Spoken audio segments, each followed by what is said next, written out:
Anyone with an interest in Japan will have probably heard about the declining population, and it does make you wonder about the future of Japan.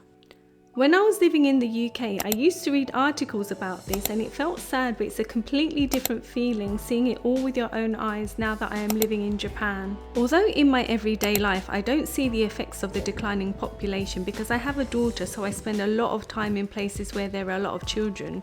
It's hard to believe that there is a declining population, but every so often I come across a situation where the declining population is really obvious.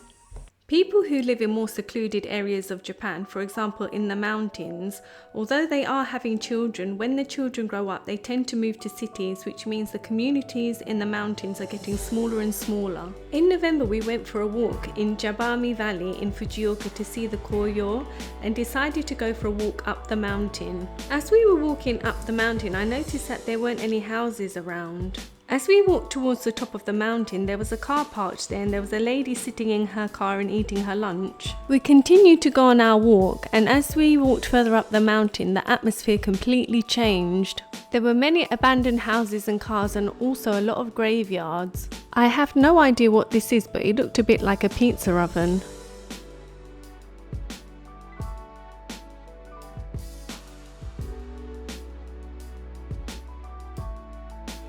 It was really sad that the kiwis were still growing and there was no one to pick them.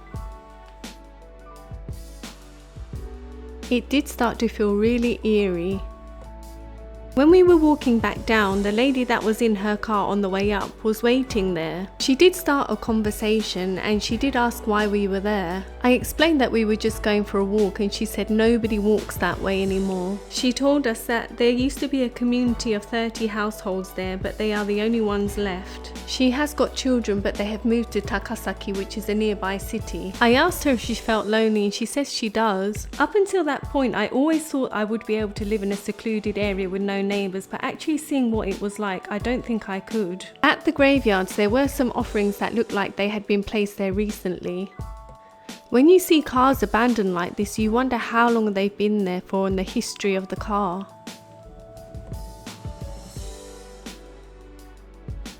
I thought this statue looked quite new compared to the ones around it.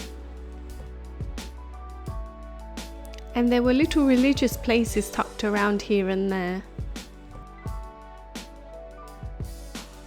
This sign says be careful of bears, which I thought might be one of the reasons people don't go for walks up there.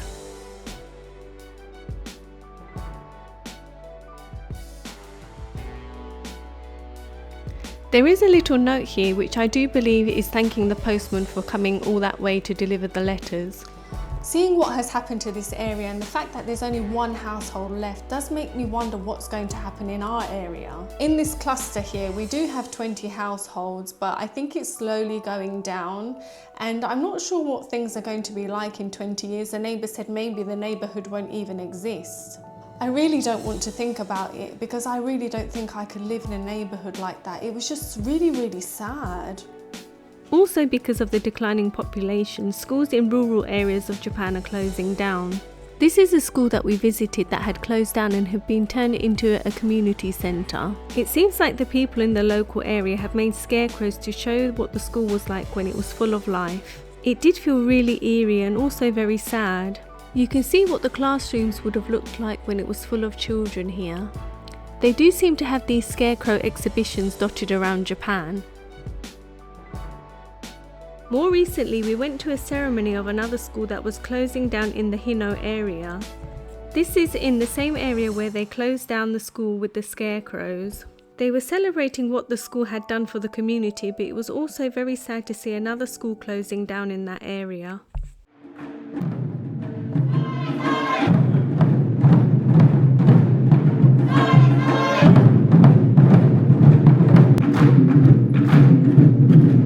They had the traditional omochitsuki there to celebrate. They were giving away omochi and also had some origami activities for the children. So here it is, another school that has closed down. I'm not really sure what the future holds for Japan in terms of the declining population, but speaking to family members, I was really surprised at the cost of childbirth in Japan. The government does contribute, but it's only a very small amount. And my relative also told me that pain relief in childbirth is not covered by insurance, it's an extra cost. The reason for this is because childbirth is seen as a natural pain rather than an illness, but I can tell you there's nothing that feels natural about that pain. One really good thing that Japan does offer is 1 year paternity leave for the father, which obviously in the UK is only 2 weeks, so that is much better. But because of the pressure in the workplace and judgments from other colleagues, a lot of men don't take this. I am wondering, now that we have a female Prime Minister, things will change and the declining population problem will improve. But I guess only time will tell, so we just have to wait and see. Thanks for watching. Sayonara.